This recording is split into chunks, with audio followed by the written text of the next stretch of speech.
almost 2 decades now, I've worked as a helicopter pilot for Utah's Department of Public Safety. People are often surprised by what a varied job it actually is. Because while we obviously provide a lot of support to law enforcement, we also perform medical evacuations, assist with wildfire and disaster response, and most relevant to my story today, we support search and rescue operations out in the Rockies. I'm on call 24 hours a day, 7 days a week, so sometimes I'm grabbing my gear in the middle of dinner or in the middle of the night because someone's gotten themselves into trouble in the UWC. That's the Uinta-Wasatch Cache National Forest, about 30 miles east of Salt Lake. Most of the time the calls come from hikers or climbers who get lost or hurt in the mountains, or sometimes we get skiers caught in avalanches during winter. But then other times, I find myself flying into situations that are much more unsettling than just a lost hiker or stranded skier. And the bird I fly most is the Airbus H-125, a single-engine helicopter that's ideal for flying through the Rockies. It's got enough power for high-altitude work, which is crucial around here since elevations can regularly push 10,000 feet or more during search and rescue operations. I take off from the airport in Salt Lake, and then within minutes, I'm soaring up into the mountains to link up with the ground team. The air gets thin quick, so you gotta manage your power carefully. The H-125 handles it well, but it can sometimes feel very different to flying at sea level. It's beautiful up there in the mountains, but the weather can turn on a dime. One minute it's clear blue skies, the next, you're dealing with turbulence from downdrafts off the peaks, or snowstorms that come out of nowhere and cut visibility down to nothing. But even when the weather's fine, the kind of flying they have to do up there can get real dangerous real quick. On more than one occasion, I've had to hover in tight spots, like above a narrow ridge with my rotors less than 20 feet or so from the treetops. I then have to hold that position on pain of death while the crew lowers the hoist to a stranded climber with a busted leg. Those hoists really come in handy for pulling people out of tough spots, like steep canyons or cliffs where you can't land, but they're not a fix-all. To fill the gaps, me and my crew keep the bird loaded up with stuff like night vision goggles, searchlights, and reco detectors, a real handy piece of equipment which can pinpoint people wearing reflective clothing. Because flying SAR missions in the Utah Rockies is no joke, we need all the help we can get out there. And despite all I've said, most ops are actually pretty straightforward in terms of what we do. We spot them, drop a line, and then haul them out and crack a beer back at HQ. But there's one from a couple of years back that still has me wondering what in the world really happened out there. It started just like any other call might do, with the phone on my nightstand dragging me out of sleep. The missing man's wife had called 911 just a few hours before after her husband failed to return home following a solo hike up near Hayden Peak. I wasn't expecting anything too intense. The last couple of ops involved rescuing pencil-pushing city boys who'd bitten off more than they could chew, so I figured it might be more of the same. But after flying over the area surrounding Farm Creek Peak, we couldn't spot our hiker anywhere. The ground team was already on location, with some combing the trails on ATVs, so we decided to open up our search area to see what we could find. Eventually, we found ourselves flying over a place called Wilson's Peak, the highest point in the entire state of Utah. And the terrain up there is brutal, with sheer cliffs and deep snowpack, and since it was a long way off the area our hiker was said to be, we didn't expect to find anything. But no sooner had we gotten close enough that my pilot spotted something through thermal imaging. It was weak, but it was damn sure human-shaped, and it was up on a narrow bluff about 8,000 feet up. I banked us closer, eyes peeled, and then suddenly, there he was, the missing hiker. He was sitting near a ledge, no tent, no pack, just him in a thin jacket, limply waving one arm and looking like he'd been through hell.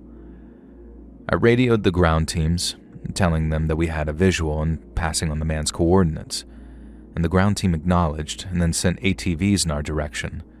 But after a tense 20 minutes of them probing the approaches, the leads come back over the radio saying the approach is iced over and far too steep. To get to the guy without putting the chopper in danger, they'd need specialists with climbing gear, which would take around 2 hours. And the trouble was, From the looks of him, I didn't think the guy had 2 hours left. Now I looked at my co-pilot and he looked at me and we both agreed, screw it. We're going in low, drop the line. And to say it was a risky move would be one heck of an understatement. Regulations say to keep a buffer for wind shear and rotor wash, but I dipped the nose and threaded the chopper between pine trees and the contour of the slope. The altimeter started yelling warnings at me as we got within 50 feet of the bluff, which was dangerously low for a winch op in such gusty conditions. My winch medic, a guy with balls of steel named Tony Reyes, clipped the winch to his rig, lowered himself onto the cable as I hovered in place, then edged across the ledge towards our missing hiker. Once he reached him, Reyes asked the guy if it was good enough to hold on to something. The guy couldn't stand, but Reyes managed to get the very unglamorously named crotch strap between his legs, and then with a little assistance, he was good to go. We couldn't linger. Fuel was burning and the winds were picking up. I spotted a flat meadow a mile down the valley, clear and flat enough to safely set down Reyes and the hiker. My co-pilot pulled the line up a little and up came Reyes and our hiker, and then off we went to gently drop them off before I set us down and we waited for the ground crew. Once our rotors were still, myself and my co-pilot hopped out to go check on the hiker. We found him propped up against a log, wrapped in foil blankets, while Reyes set up an IV, but something was off. Our hiker had been missing for less than 24 hours, but he looked gaunt, like he hadn't eaten in days, and he was dehydrated to the point that his tongue was a little swollen and he had trouble speaking. Even stranger, the guy couldn't seem to remember his own name. Not at first, anyway. Hypothermia makes people slow, but it doesn't fog their memory, and this guy was all glassy-eyed and confused when we asked his name. He didn't say it, but we could tell that he couldn't remember. And then after maybe a minute or two, it seemed to just come back to him, like the phone number of an old girlfriend or something. And I remember kneeling down next to him and saying, "Hey buddy, what happened? How'd you end up in that?" And he broke eye contact and then stared off, kind of blinking for a second, before saying he couldn't remember. And the only things he did remember were hiking alone, realizing someone was following him, and then running to try and escape them. Then the next thing he knew, he was way up the side of the mountain, too exhausted to climb back down again. And that was it. No significant details to go on. No coherent timeline. Just he was alone, got scared, and then ran in a blind panic till we came to again. The ground team rolled up on their ATVs within maybe 10 to 15, and then the medics began swarming the guy.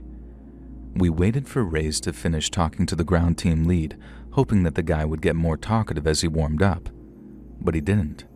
His memory stayed foggy, and we never found out how a guy with no equipment climbed all the way up to that bluff. The paramedics chalked it up to exposure or delirium, and missing hikers often try to climb up high so aircraft can spot them and don't anticipate the nights getting fatally cold. So after they loaded him up, they took him off to the ER in Provo for treatment, saying all would make sense once the guy's memory came back to him. We wrapped the op, flew back to base, and then debriefed with all the standard paperwork. Now, we'd done our job, maybe even saved a guy's life in the process, so it should have been high fives all around after hitting the bar for celebration beers. But all we did was sit around talking about it because none of it made any sense. The bluff near Wilson's Peak was almost a day's walk from Hayden, the place the guy was reported missing. That meant that he'd hiked and climbed over 15 miles as the crow flies to get from Hayden to Wilson, which, if you know the terrain, seems next to impossible, especially at night. And then to get up the bluff that he was on, he must have truly believed that his life was in danger because I don't know if you're a climber or if any climbers are actually listening, but I'm talking Class 5 scrambling against vertical faces, something any usual amateur would consider themselves incapable of. Now, this guy had no climbing gear, no experience listed in his profile, as the family confirmed that he was a casual weekend walker from the flatlands.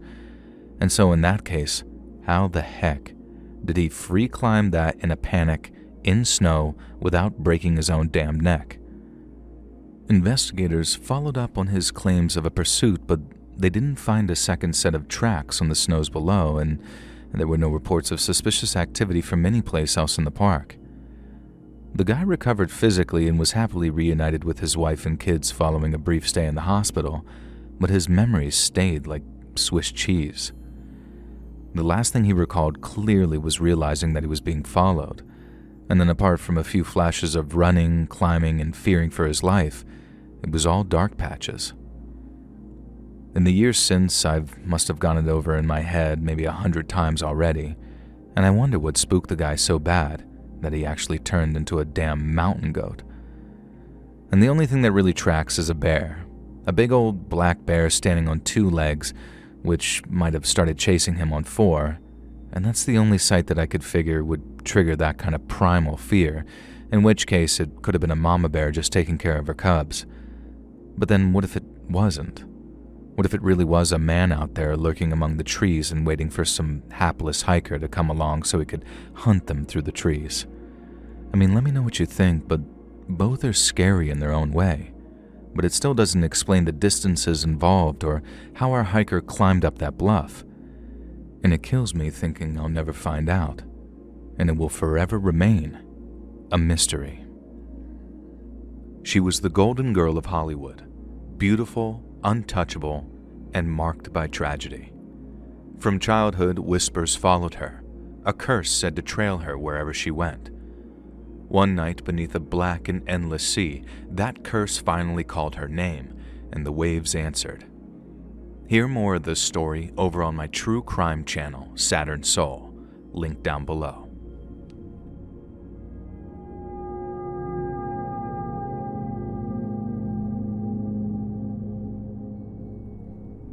When I was 28 years old, I was still living in Denver, and a few friends and I went out for dinner and drinks. It was fun at first, but as the sun went down and the alcohol started to flow, I realized that I just wasn't feeling it. I'd really gotten into yoga, running, and eating healthy that summer, so even though staying out late and partying was still fun, I just didn't have the energy for it anymore. I stayed for one last drink before saying goodbye to my friends and then walked outside to catch a cab. And then as I was waiting, I heard a man's voice off to the right of me asking, "Are you waiting for a cab too?" And that is how I met Patrick. It turns out we're in very similar situations. He'd been out celebrating his brother's birthday, but had quit drinking a few years back, and so before everyone got too drunk and too annoying, he figured that he'd head home to save himself the headache. Now, I like the idea of a guy who didn't drink, so after establishing that we were both single and of similar ages, I began to drop some not-so-subtle hints that he should ask for my number. We were having such fun flirting that we almost didn't notice when an empty cab drove right past us.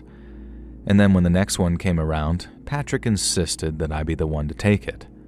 Now, he was a gentleman, and he was handsome, and he was charming, so when he texted me about grabbing some coffee sometime, you can bet that I texted back.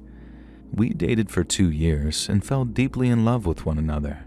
He was the ideal partner, except for one tiny peccadillo: his past. Now, I know in literally any other circumstance a guy not being frank about his history is a huge red flag, but Patrick wasn't entirely opaque.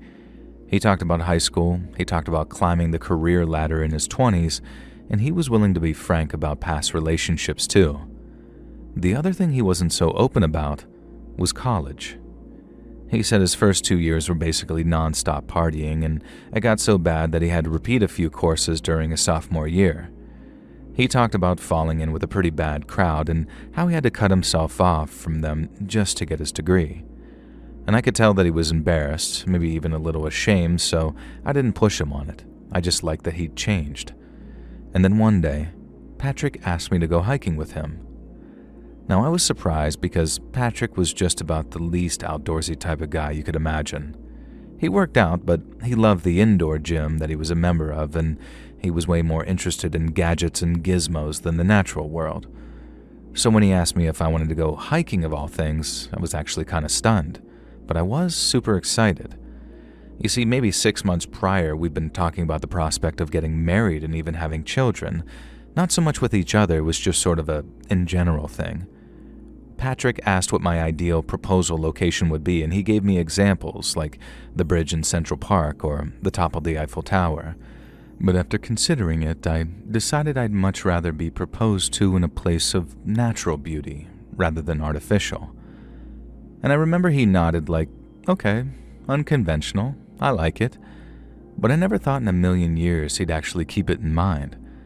So that Sunday morning when he asked if I wanted to go hiking up near Golden Gate Park that following weekend, it dawned on me how Patrick might actually be planning on proposing. And I started freaking out in text messages to friends saying that I didn't know if I was ready. Now, I wanted to marry him. I just didn't know what kind of wife I was going to be or if our relationship would survive the transition from casual to serious commitment. My friends said that I was just overthinking things and that I should just trust that initial gut feeling of excitement. It was true that realizing a proposal was on the cards had made me so very happy. So rather than continue to ruminate, I just simply waited for the date of the hiking trip. And when it came, I just knew that I was going to say yes. Now, the first 2 hours or so was just a dream. My usually outdoorsy, averse boyfriend had put a ton of effort into making sure that he had all the right equipment, and being his typical self, he brought a bunch of cool gadgets along too. Stuff like straws with built-in water filters and solar-powered phone chargers just in case we got low on battery. And the scenery was beautiful. The weather in the Rockies was great, and as Patrick guided us along the trails towards our mystery destination, I got more and more excited. And before long, he took us up the trail that wound up this very steep slope, and when we got to the top, we found ourselves at a sort of steep earthen cliff that overlooked the forest below. It was an incredible view, and knowing what was coming, I started to get a little emotional. Now Patrick looked at me, smiling as I wiped away the tears and said, "You know what I'm going to ask you, right?" And I just laughed and said yes, expecting him to drop to one knee and produce a ring at any moment. But he didn't. Instead, Patrick started explaining how he had brought me all the way out there to propose. There was just something he needed to tell me first. Now right away I got nervous and Patrick could sense it. I thought that he'd try and reassure me that it wasn't anything too serious, but he didn't. He just stayed quiet until I'm saying something like, "Well, what is it?" He asked me if I loved him and if I trusted him. But when I answered yes, he didn't seem any more sure of himself. He asked if I could keep a secret, if I could keep the most important secret of his whole life, and again, I said yes. But I was wrong. Patrick began telling me how, during his second year of college, he and his frat buddies went to an off-campus party, some kind of warehouse rave type of deal. And he said this was when he and his friends were on their very worst behavior, drinking like fish and fighting like sailors, and generally causing trouble for anyone and everyone. And then at this party, he starts flirting with this girl and they head off someplace to make out. Patrick said that they made out for a while, and then the girl says something like, "Come back inside and dance with me." But after he returned from what passed for a bar, the girl was gone. Now he went looking all over for her but couldn't find her anywhere. And then when he spots her, maybe a half hour later, she's completely obliterated. Patrick said that he didn't know it was liquor. It was something else like roofies, but the girl seemed on the verge of passing out. He tried to get her back to the frat house, but when she was just about conscious enough to object, Patrick didn't want to go home empty-handed, shall we say. He did look and sound like he was ashamed of himself as he said it, but Patrick admitted to taking this semi-conscious girl to some dark corner of the warehouse compound and doing stuff to her. And I guess the look of disgust on my face was plain to see because he frantically added that this was the single biggest regret of his entire life, and he explained how he wasn't that guy anymore, how it made him afraid to have daughters knowing certain kinds of men harbor some predatory instincts. And he said it was a long time ago, that he'd lived with the regret ever since, and I thought that was it. And it was only after a minute or two of just sort of processing it that I asked if he'd ever tried to find the girl and make amends for what he'd done. And that's when I realized that this story wasn't over. Patrick said when he was done, he left the girl lying there where she was. She was passed out completely by then, but all he gave a crap about was going back inside to get a drink because he was thirsty. Now, he too was highly intoxicated at this point, but he didn't use that as an excuse for his behavior. He knew how selfish it was for him to just leave her there. She could have been overdosing, or she could have choked on her own puke, but Patrick said it was a full hour before it occurred to him to go back and check on her. He said he asked his friends not to leave till he got back, and then he went out expecting to find the girl sleeping, as he put it. And yet when he got there, he found that not only was the girl awake and was somewhat more sober than before, but she remembered what he'd done to her before she passed out anyway, and she was obviously livid. She told Patrick that she was going to go to the cops because she wasn't about to let some piece of crap frat boy get away with treating her like that. I felt proud of her, and I didn't even know her, but then Patrick said something that made my blood run cold when he described how he snapped. He said he pictured his whole life unraveling and how life after prison wouldn't be worth living. He had the world at his feet, but that girl was about to yank the carpet out from under him, and he couldn't let that happen. When Patrick finally uttered the words to me, "I didn't mean to kill her," I felt my entire world crumbling around me. And it was like this out-of-body experience, watching myself from afar while my heart broke in my chest, not just for me either and the life I thought I was going to have. I was heartbroken for that poor girl, and just trying to do the right thing resulted in Patrick accidentally crushing her larynx. He said he just wanted to scare her at first, and then he just wanted to make the problem go away. But all that fear had him squeezing just a little too hard, and Patrick didn't realize just how much damage he was doing until he felt the girl's throat just sort of give way in his hands. He said her eyes went all wide as she tried to get air into her lungs, but she couldn't. And then maybe a minute or two later, she was dead. Patrick said he could have ran for help, but he didn't because he was scared. And instead of getting help, and once he was sure that the girl was dead, Patrick went back inside the warehouse party and asked his closest friend in the frat for one hell of a favor. It was one he granted, and then over the next couple of hours they managed to hide the girl's body someplace no one would ever find it. Patrick never said exactly where, but he kinda hinted it was some kind of state park or forest, at which point it suddenly made sense why he hated the idea of hiking. He told me he was sorry, deeply and truly sorry, and that he'd do anything to take back his mistake. But it was also a mistake committed by his old self, his younger self, and he didn't think that it was one his new self had to pay for. Patrick then asked me if I thought that was a reasonable thing to say, and I suddenly realized just how vulnerable I really was. If I said no, and that I thought that he was a murdering piece of crap, and I didn't want to marry him, what was to stop him from silencing me too? He could just shove me down the steep slope and then bash my head in at the bottom to finish me off, and no one might ever find me.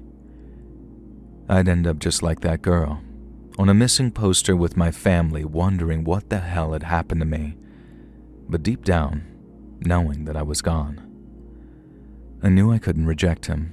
I knew I had to at least act like I understood. And so I underwent one of the most painfully surreal experiences of my entire life, and I pretended to be the fiancé of a murderer, someone who violates people. And I told him I agreed, that the new him shouldn't have to pay for his old crimes. I told him I wasn't about to let one shot at happiness slip through my fingers because some skank decided to run her mouth. I'm ashamed to say that I said that, but it's true. I'd have said just about anything to get out of that forest alive because I figured what I planned on really doing would justify it. I leaned into the morbid curiosity that I felt and asked if he was scared that the girl's body would end up being found and, more importantly, what was going to happen to us if he ended up getting caught.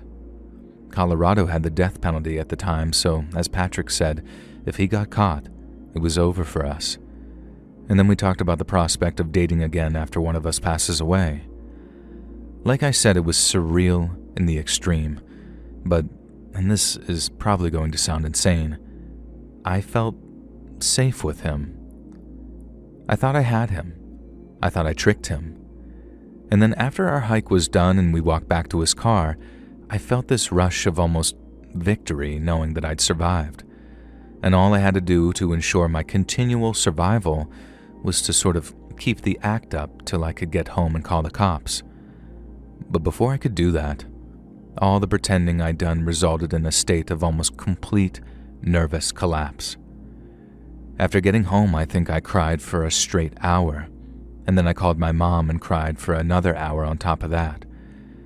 It was probably the worst day of my life, hands down, in terms of catastrophic mental trauma, but then once I was done crying, I'd pulled myself together and hung up on Mom and then called 911. I packed an overnight bag as I waited for them to arrive because I planned on staying with my mom for the foreseeable future after Patrick got arrested. Now, I was scared that they'd maybe let him go for some reason, be it lack of evidence or him getting bail or whatever, but it turned out that I didn't have to worry about anything like that because when the cops showed up at his place looking to talk with him, he was nowhere to be found. I talked to the Denver PD a lot in the weeks that followed, but I also ended up getting a call from 2 detectives in Arizona where Patrick went to college. They were very interested in his story because the location of the murder, along with the timing of the girl's disposal, made it easier to figure out where to look. I then also got a call from an FBI agent who asked if Patrick ever went by another name or if he ever mentioned owning a fake passport. I said no to both questions, and the agent never came out and said it, but it was kind of obvious that they thought Patrick had fled the country somehow. They just didn't know how or where he'd gone. And then the agent asked if there was anywhere in the world that I thought he might have gone, somewhere special that he might have mentioned wanting to visit. And I told them about Patrick mentioning Paris and Rome one time, but aside from that, he'd never seemed all that interested in traveling. And to this day, he's never been found. But I still hold out hope that he'll show up someplace one day and that he'll finally have to pay for what he did to that poor girl. And that's almost my ideal scenario. I open the newspaper one day and there's Patrick's face under the headline saying something like "fugitive apprehended overseas." But my nightmare scenario goes a little something like this. One day, and maybe even someday soon, I'm sitting home alone and there's a knock at my door. I go to open it, so comfortable and confident that I don't bother checking the peephole. And then when I open it, there he is. There's Patrick. And he's come to shut me up. For good.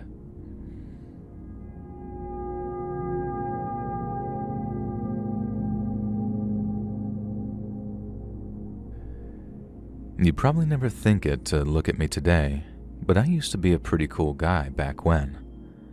These days, I make a living fixing cars and motorcycles, partly on the back of skills that I picked up in my former life as the guitarist in a touring rock and roll band. Now, we never made it big or anything. We didn't sell out stadiums or earn a platinum record, but we made enough money selling tapes and t-shirts and merchandise and tickets to our shows to earn a pretty decent living for ourselves. Now, we were based out of Boston and played a lot of shows in New York and Philly, but we also played all over the country too, doing that old school touring schedule thing of planning conquests with nothing but a map and a phone book. And that's how we ended up doing a kind of Rocky Mountain rock and roll tour during the summer of 1977, one that took us through Utah, Wyoming, and most relevant to this story, Colorado. And so we managed to book ourselves onto the bill of a music festival in a little mountain town called Lake City. It was a bit of a family affair, so we played a couple of Gordon Lightfoot and Neil Diamond numbers, along with a couple of the softer tunes. Now, it was light duty, as my World War II vet dad used to say, and we were still working, but it was also a chance to relax and recharge our batteries a little before the heavier shows up in Aspen and Boulder and Denver started. Now, we finished our set at around 5:30 and then walked around talking to the locals and enjoying their hospitality.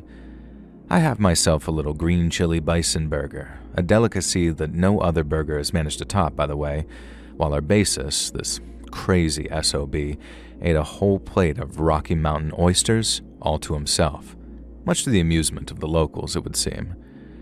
And if you don't know what those are, boy, do I envy you. Now, one of the folks we got to talking to was a man named Jed, who was particularly pleased with us thanks to our cover of If You Could Read My Mind, which he said was his and his wife's song. Now, we got to talking about some of the other music we like to play, and at the mention of Black Sabbath and Judas Priest, he joked about us being a band of traveling Satanists. He knew all the panic surrounding metal was bullcrap and remembered when the release of Psycho back in 1960 had folks saying society was quote-unquote going to hell.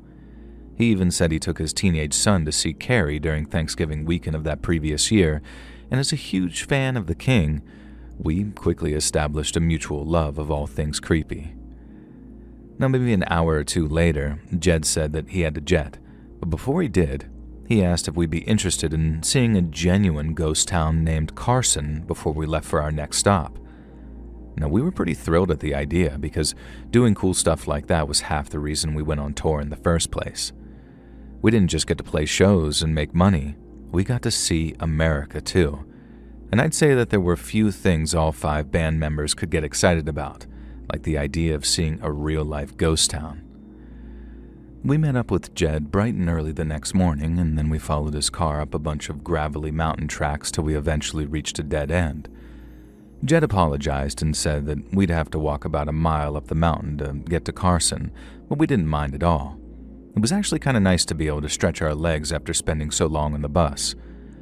And then after a short walk through a whole bunch of trees, we entered a clearing that had around a dozen wooden buildings, all standing, derelict. Now, Jed told us Carson was founded back in 1889 as a silver mining settlement, and that for a few years it was home to almost 500 miners, as well as around half a dozen families who sold them food and equipment and laundry services. The town prospered for a few years, with a few extra bunkhouses being built to accommodate even more of those miners. But by 1895, not a single soul remained, and Carson had been completely abandoned. And when we asked what happened, Jed told us that there were 2 explanations, the official one and the unofficial one. The official one had been propagated by the town's owner and financier, who tried selling the land because the silver mine had supposedly run dry. But the unofficial explanation, which Jed says was the God's honest truth, had been passed by word of mouth from generation to generation, and this one was considerably creepier. Jed said that he'd heard the tale from his grandfather, who in turn had heard it from a lady who used to live up in Carson with her family. Jed's grandfather was a deputy sheriff, a man who could smell a lie the way other men could smell pie baking in an oven, and his grandpa believed every single word that lady had to say. He hadn't just heard it from her either. He said he met a handful of others who claimed to have been there that day. Some said a riot erupted up there in the mine and that the company's armed guards had to step in to put it down with lead. But the girl Jed's grandfather spoke to, her pa had actually gone up to the mine and seen the aftermath with his own 2 eyes. He said it was just some miners' strike that turned violent. It had been an all-out slaughter, with every man for himself. And the folks in Carson realized what was going on when a couple of wounded miners came running into town. They'd already heard gunshots echoing down the mountainside, but seeing as they relied on hunters and trappers for all their fresh meat, they didn't think much of it. But when those first miners came running into town, with cuts and stab wounds and riddled with buckshot, they sure as heck thought something of it then. Half the mining company's guards were off duty, either sleeping in the bunkhouse or drinking in the canteen. But when they heard how a bunch of miners had suddenly and unexpectedly started attacking their fellow workers and had even managed to overpower the on-duty guards, they grabbed their guns and ran up the mountain to assist them. And as more and more miners came limping down the mountain, the families living in Carson began tending to the wounded as best they could. They waited for the guards to come back, having put down the men responsible for starting the riot. But just like Jed said, it was no ordinary riot. And then when the gunfire stopped and no one came back down the mountain, some of Carson's menfolk ran up the slopes to see what had happened, But when they arrived, what they saw terrified them. There were dead bodies laying all around the mine's entrance, some belonging to miners and some belonging to guards. It made for a terrible scene, but it was nothing compared to what waited for them inside the mine. From the mine's entrance all the way down to its pit, the dead and dying lay side by side in puddles of each other's blood. Jed was told that in some sections, the blood ran down the shaft in little rivers as pools of it higher up began to overflow and run down the passageways.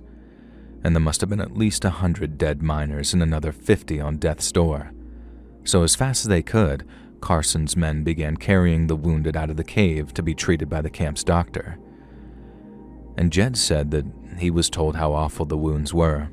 Some men had been shot point blank with 12-gauge shotguns, meaning whole limbs had been blown off, and in other cases, whole torsos had been torn open and shredded. But the wounds inflicted by pickaxes were just as gruesome. Some men were completely impaled, handles hanging from their fronts with the point of pickaxes emerging from their backs. Others had their skulls completely annihilated, and in some cases, a dead man's only wound was a gaping hole in the top of his skull. It was a bloodbath, the worst thing any of Carson's men had ever seen, and they'd lived through half a dozen Rocky Mountain winters, 2 bear attacks, and even an attack by a gang of outlaws. They've seen some stuff in their time driving their wagons out east and living up in those mountains, but nothing like what they saw in that mine that day. Miners were dying just because they couldn't get help fast enough. The men would carry them out, and they'd seem in pain but otherwise fine. Then when they got back to him after seeing to those who were more severely wounded, the men had bled to death. It was awful, but the killing wasn't over. Not yet. As the men are clearing out the wounded, they have to go deeper and deeper into the mine, and then at one point, the son of the town butcher went running down into the mine to go get some help, but he never came back. And when his father went down to look for him, he found his boy with a pickaxe in his hands, hacking up corpses so furiously that he was completely covered in their blood. His father tried to stop him, but the boy attacked him, and no matter how much his father tried, the boy wouldn't stop, and in the end, the butcher had to put his own son down to keep him from hurting anyone else. And then he came out of that mine screaming and insane with grief. And that's when they made the decision to seal the place up. And after gathering up as much dynamite as they could, the walking wounded were able to blow the entrance and bury both the dead and the wounded alike.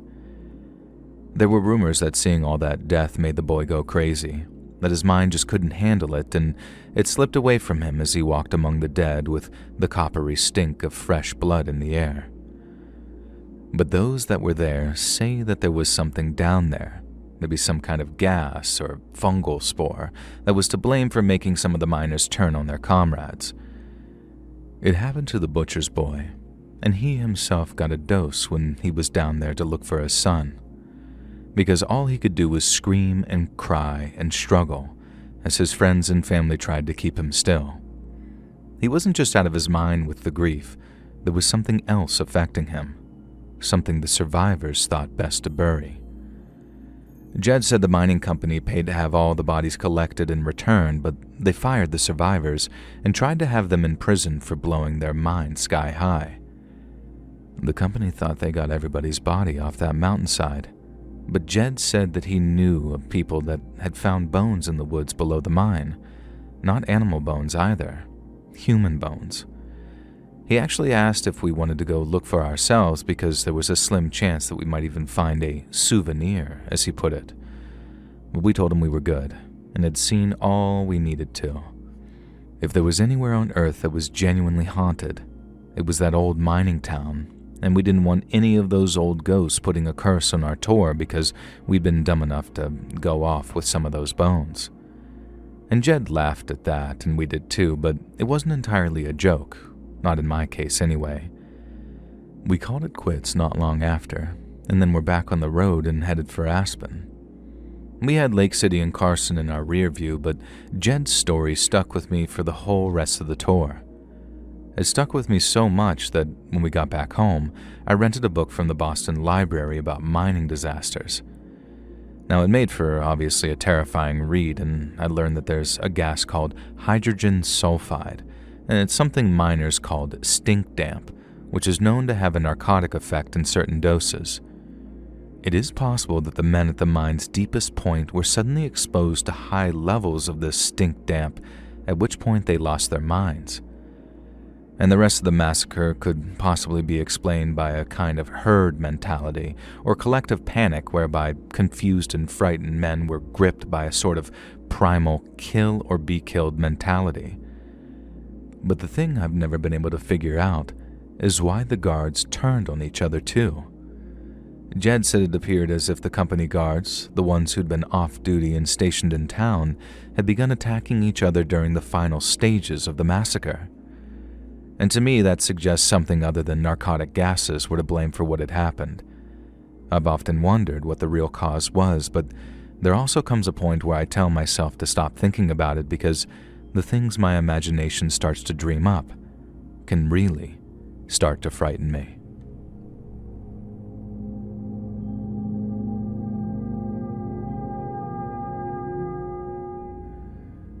One morning, way back in October of 2007, a retired day hiker was trekking up the North Lateral Moraine Trail when he came across a shallow karst cave system just off the beaten path. He claimed to have interest in what he called pioneer relics, things like rusted tin cans and shattered crockery left behind from the old covered wagons which used to snake through the front range. And so he made a habit of shining his flashlight into the darkness and looking around for old artifacts. But what he found that day was no antique. He found bones, human bones, and said that they were scattered around the cave floor and looked old, bleached, and white. And he thought that they were just animal bones at first, but then he found the skull. He told the dispatcher that he realized that it was a skeleton, maybe one left over from the Donner Party or at least some other tradition of the sea type situation. And he said they looked 100 years old, but he was wrong. And the person that proved him wrong was me. Whenever anyone finds human remains and they're not fresh, medical examiners like me get a call. And it's our job to head out to wherever the remains are found and give our expert opinion on how and why their owner passed away. Most of the time, we just simply drive over to the location of the remains and then drive back to the office once we're done. But on this occasion, since the remains were found way up in the Rockies, we were flying in by helicopter. We arrived around midday. Myself, a tech from the CBI lab in Greenlee, a photographer from the coroner's office, and a couple of rangers from the Park Service to keep the area secure. It took a while, but we eventually found the cave the hiker had referred to, which was more like a crack in the granite. And then we suited up in these Tyvek, those sort of white suits that you see in CSI, and then we flicked on our headlamps and entered the cave to lay out a 10 by 10 meter baseline. Now, what struck me initially was that the remains were partial, meaning that it wasn't a complete skeleton.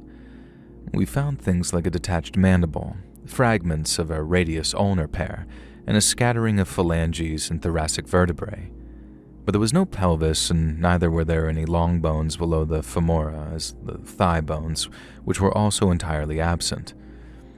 Now, the hiker was right about the bones to an extent, because they appear to have been there for a very long time. Under the light of my LED beams, I could see the cortical bone was marred by fine vertical striations, which suggested decades of exposure to freezing winds. But then, the more I looked at it, the more something started to nag at me. When we found the skull, I took a good long look at it, and I was looking for gnaw marks from rodents or other tooth marks, which we call carnivore pitting, from large predators. But there was nothing but uniform periosteal stripping, which was way too clean to be weather damage. And this left only one plausible explanation. The flesh had been cut away from the bone by something very sharp. Now, I bagged a sample right there, a shard of bone used for our preliminary histology, which is the fancy term for putting something under a microscope. And once we made a mobile unit set up at the trailhead, we ran the sample under the portable FTIR spectrometer and then watched it as it lit up like a flare. There was a high amount of hydroxyapatite crystallinity, but the sample also exhibited some unusual thermal degradation signatures, which to me indicated sublethal heating at a temperature of around 170 to 220 degrees Fahrenheit. There was no charring, and what we were looking at wasn't any kind of regular diagenesis or decomposition, and that left only one feasible explanation. The bones had been boiled. After returning to the cave and continuing our analysis, more pieces of the puzzle began falling into place. We found a well-used enameled iron cooking pot at the rear of the cave. Traces of bone marrow residue clung to its interior, with its lipid profiles consistent with the same kind that comes from human femurs. High in oleic acid, low in polyunsaturated fats. The discovery of more bones proved that the defleshing had been anything but crude scavenging. It had been methodical. There were parallel incision marks on the ends of the bones, and judging by the microstriations, they'd been inflicted by some kind of carbon steel filleting knife, most likely complete with a serrated edge. And to the best of my judgment, I'd have to say the flesh had been removed immediately after death, before the bones were simmered to make a broth of tenderized marrow. There would be no logical reason to do this other than consumption, in which case it made sense that the lower limbs were missing, as the medius cuts had most likely been hauled away for later. Now, in plain English, this wasn't the kind of survival cannibalism people were forced into on the Oregon Trail. It had been staged in isolation, most likely to evade prying eyes of rangers and hikers. This wasn't desperation. This was a feast. We had the remains airlifted to the Denver lab that afternoon, where a full post-mortem unfolded over the course of several weeks. Now, it took a while, but we heard the carbon dating on the sample we took pegged the year of death between 2003 and 2005. There was no corresponding dental records for the teeth that remained in the skull. The molars showed moderate damage, but there were no fillings or orthodontic work done, so my best guess involved being some kind of vagrant. Now, we extracted some degraded DNA and then ran it through the state's database, as well as CODIS, the FBI's combined DNA index system, and we got 0 hits. There were no familial matches, no cold case crossovers, nothing. And in terms of where the victim was from, enamel analysis hinted at a Midwestern upbringing. But in contrast to my theory that this person was a vagrant, the only thing that came up in the toxicology reports were trace caffeine metabolites. There was no indication of a struggle, no restraint artifacts on the wrists. Cause of death was most likely asphyxiation or blunt force, executed elsewhere, then transported to the karst cave for what I guess you might call the harvest. The case files have been archived for more than 6 years now, gathering digital dust in the Colorado Bureau of Investigation's unsolved ledger. Now, the killer, who was most likely male considering the brute force required to do what he did, clean slipped the noose, so to speak, meaning somewhere out there in the sprawl of flyover country, or maybe in some tiny mountain town, there's a murderer and a cannibal breathing free air. I used to imagine it sometimes, his pot bubbling over with bone broth as he packaged up the better cuts. I can't forget it, and I know I never will. Because in this line of work, some fractures never heal. Hey friends, thanks for listening. Click that notification bell to be alerted of all future narrations. I release new videos every Monday and Thursday at 9 p.m. Eastern Time, and there are super fun live streams every Sunday and Wednesday nights. If you got a story, be sure to submit them over at my email, LetsReadSubmissions@gmail.com, and you might even hear your story featured on the next video. And if you want to support me even more, grab early access to all future narrations and bonus content over on Patreon, or click that big join button to hear about the extra perks for members of the channel. And check out the Let's Read podcast, where we can hear all of these stories and big compilations located anywhere you listen to podcasts. I also have a true crime channel called Saturn Soul, all links in the description below. Thanks so much, friends. And remember, say goodbye-bye to dog poop.